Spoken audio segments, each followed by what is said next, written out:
اللهم صل وسلم وبارك عليه. الحمد لله وكفى وسلام على عباده الذين اصطفى أما بعد. কোরআন হাদিসের শুধু তরজমা পড়ে আমল করা গুমরাহি। কোরআন হাদিসের শুধু তরজমা পড়ে আমল করা গুমরাহি, বরং আমল করতে হবে কোরআন হাদিসের সর্বশেষ নির্দেশ তথা সুন্নাহর উপর। সম্মানিত উপস্থিতি, কোরআন সুন্নাহর উপর আমল করার সঠিক পদ্ধতি সম্পর্কে বর্তমানে অনেকে সুন্নাহর উপর চলার দাবি করেন, কিন্তু সঠিক পদ্ধতি না জানার কারণে নিজেরাও গোমরা হচ্ছে, অন্যকেও গোমরা করছেন।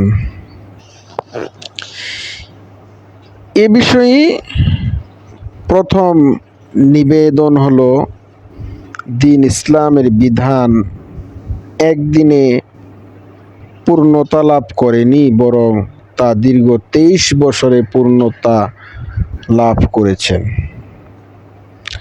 এক একটি বিধান পর্যায়ক্রমে একাধিকবার নাজিল হয়ে পূর্ণতা লাভ করেছে। উম্মার জন্য আমল গ্রহণযোগ্য হলো কোরআন সুন্নাহর সর্বশেষ হুকুম, আর আমলযোগ্য এই সর্বশেষ হুকুমেই সুন্নাহ বলা হয়ে থাকে। শুরুর জামানায় বিধানগুলো যা পরবর্তী সময়ে রহিত হয়ে গেছে, সেসব বিধানগুলো হাদিস হলেও তা সুন্নাহ তথা আমলযোগ্য নয়। হাদিসের বিভিন্ন কিতাবে নবী পাক সাল্লাল্লাহু আলাইহি ওয়াসাল্লামের 23 বছরের জিন্দেগির সকল ঘটনা বিদ্যমান রয়েছে। সুন্নাহ তথা সর্বশেষ নাজিলকৃত বিধান যেমন রয়েছে, তেমনি রয়েছে রহিত হয়ে যাওয়ার প্রাথমিক যুগেও বিভিন্ন হাদিস। বিজ্ঞ আলেমগণ ব্যতীত সাধারণ মানুষের পক্ষে সুন্নাহ ও হাদিসের মাঝে পার্থক্য করা সম্ভব নয়। এ কারণে যদি কেউ শুধু অনুবাদ নির্ভর হয়ে আমল করতে চায়, তবে সে নিঃসন্দেহে গোমরাহির সম্মুখীন হবে। আমাদের অনেক ভাই জুমার দিন মসজিদে এসে খুতবা চলা অবস্থায় নামাজ পড়া আরম্ভ করে। মনে হয় যেন খতিব সাহেবের সাথে মোকাবেলা করতে এসেছে।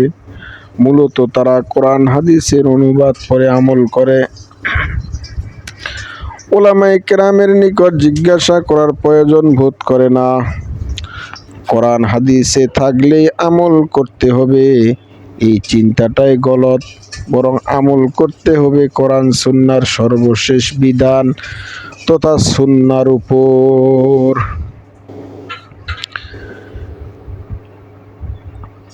আমরা দৃষ্টান্ত স্বরূপ কোরআনের একাধিক আয়াত এবং হাদিসের কিতাব হতে বেশ কয়েকটি হুকুম উল্লেখ করব, যে হুকুম আহকাম প্রাথমিক জামানা থাকলেও পরবর্তীতে তা রহিত হয়ে গেছে, বাতিল হয়ে গেছে। এখন উম্মতের জন্য তা আমলযোগ্য নয়, এবং এ কারণে কেবল কোরআনের আয়াতের অনুবাদ পড়ে যেমন আমল করা বৈধ নয়, তেমনি শুধু হাদিসের তরজমা পাঠ করে আমল করা জায়েজ নয়। শুধু কোরআনের আয়াত অনুবাদ পড়ে আমল করা বৈধ নয়। কোরআনের এমন অনেক আয়াত রয়েছে যা নামাজে তেলাওয়াত করা হয়, তারাবিতে যা তেলাওয়াত না করলে খতম পূর্ণ হয় না। এত সত্ত্বেও সে আয়াতের উল্লেখিত বিধান বলি রহিত হয়ে যাওয়ার পর তার উপর আমল করা উম্মতের জন্য জায়েজ নয়। প্রথম আয়াত আল্লাহ তাআলা সূরা বাকারার 180 নম্বর আয়াতে ইরশাদ করেন, কুতিবা আলাইকুম ইযা হাদারা আহাদাকুমুল মাউতু ইন তারাকা খায়রা الوصية للوالدين والأقربين بالمعروف حقا على المتقين আল্লাহ তাআলা তোমাদের উপর ফরজ করে দিয়েছেন যে যখন তোমাদের কারো মৃত্যুর নিকটবর্তী হয় আর তার ধন সম্পদ থেকে থাকে তাহলে সে তার পিতা মাতা আত্মীয় স্বজনের জন্য ওসিয়ত করে যাবে। মুত্তাকিদের জন্য এটি অবশ্যই করণীয়, অথচ এই আয়াতের উপর আমল করা হারাম। সূরা নিসা 11 নম্বর আয়াতে আল্লাহ বলেন, উক্ত আয়াতের মধ্যে আল্লাহ তাআলা সকলের অংশ খুলে খুলে বর্ণনা করে দিয়েছেন। আয়াত 2 নাজিল হওয়ার পর নবীজি সাল্লাল্লাহু আলাইহি ওয়াসাল্লাম ইরশাদ করলেন, এখন থেকে নির্ধারিত অংশের হকদারের জন্য ওসিয়ত বৈধ নয়। মুসনাদে আহমদের হাদিস। দ্বিতীয় আয়াত আল্লাহ তাআলা সূরা বাকারার 240 নম্বর আয়াত ইরশাদ করেন, অর্থ তোমাদের মধ্যে যাদের মৃত্যু হয়ে যায় এবং স্ত্রী রেখে যায় তারা যেন মৃত্যুকালে স্ত্রীদের অনুকূলে ওসিয়ত করে যায় যে তারা 1 বছর পর্যন্ত পরিত্যক্ত সম্পদ থেকে খোরপোশ গ্রহণের সুবিধা ভোগ করবে এবং তাদেরকে স্বামীর গৃহ থেকে বের করা যাবে না। হ্যাঁ, তারা নিজেরাই যদি বের হয়ে যায় তবে নিজেদের ব্যাপারে তারা বিধিমতো যা করবে তাতে তোমাদের কোনো গুনাহ নেই। আল্লাহ মহা ক্ষমতাবান প্রজ্ঞাময়। উক্ত আয়াতে স্বামী মারা গেলে স্ত্রীকে 1 বছর ইজ্জত পালন করতে বলা হয়েছে, অথচ এই হুকুম রহিত হয়ে পরবর্তী হুকুম নাজিল হয়েছে।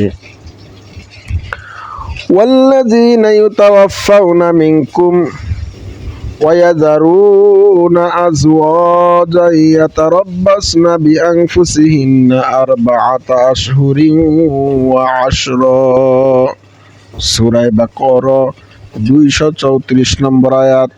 তোমাদের মধ্যে যারা মারা যায় এবং স্ত্রী রেখে যায় তাদের স্ত্রীগণ নিজেদেরকে 4 মাস 10 দিন প্রত্যেক্ষায় রাখবে।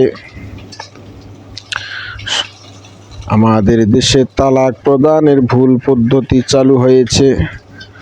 স্বামী রাগান্বিত অবস্থায় কোনো ধরনের চিন্তা ফিকির ছাড়া স্ত্রীকে তালাক প্রদান করে। মুফতি সাহেবের নিকট ফতোয়া চায়। সঠিক পদ্ধতি হলো সমস্যার সম্মুখীন হলে তালাক দেওয়ার পূর্বে ফতোয়া নিবে। কয়েক ধাপ অতিক্রম করার পর শেষ ধাপে তালাক দেওয়ার অনুমতি আছে। মুসলিম পারিবারিক আইন নামে কোর্ট কাছারিতে এক অদ্ভুত আইন প্রণয়ন করা হয়েছে যে স্ত্রীকে 3 তালাক দিলে 90 দিনের মধ্যে চেয়ারম্যান সাহেব সমঝোতা করতে পারলে তালাক হবে না।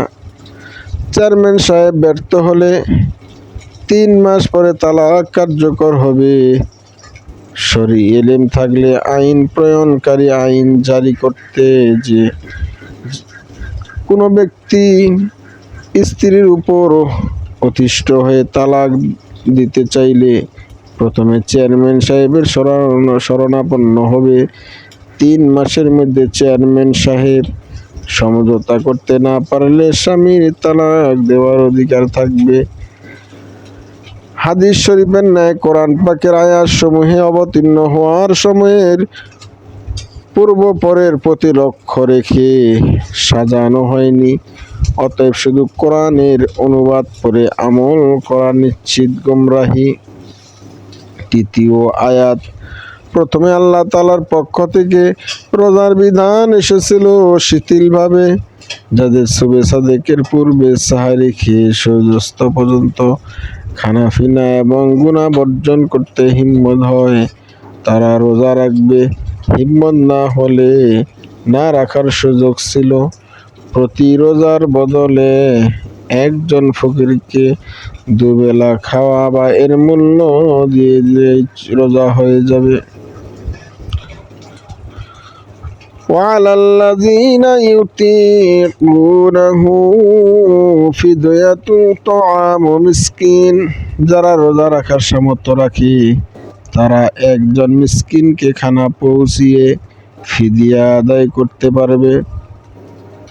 রোজার প্রাথমিক বিধানের সময় অনেকেই রমজানের হিম্মত করে রোজা রাখতে, আর কোনো সাহাবী ফকিরকে দুবেলা খাওয়াতেন। তবে তারাও নিজেদের পিতা মাতা, ভাই বোন, বন্ধু বান্ধব এবং আত্মীয় স্বজনের রোজা রাখতে দেখে বুঝতে পারলেন যে সারাদিন খানাপিনা ইত্যাদি থেকে বিরত থেকে রোজা রাখা সম্ভব, এবং তখন আল্লাহ তাআলা আয়াত নাজিল করলেন, ফামান শাহিদা মিনকুমুশ শাহরা ফালিয়াসুমহু, এখন থেকে তোমাদের মধ্যে সামর্থ্যবান ব্যক্তিরা রমজান মাস পেলেই অবশ্যই রোজা রাখবে। সামর্থ্যবানের রোজা না রেখে ফকিরকে খানা খাওয়ানো বিধান রহিত হয়ে গেল। এ হুকুম শুধু অতিশয় বৃদ্ধ মুমূর্ষ রোগীদের জন্য বহাল থাকলো। তারা প্রতিটি রোজার বদলে একজন ফকিরকে 2 বেলা খানা খাওয়ার বা একটি সদকার ভিতর পরিমাণ মূল্য দিয়ে দিবে। হাদিসের বর্ণনা সমূহের তর্জমা পড়ে আমল করাও বৈধ নয়।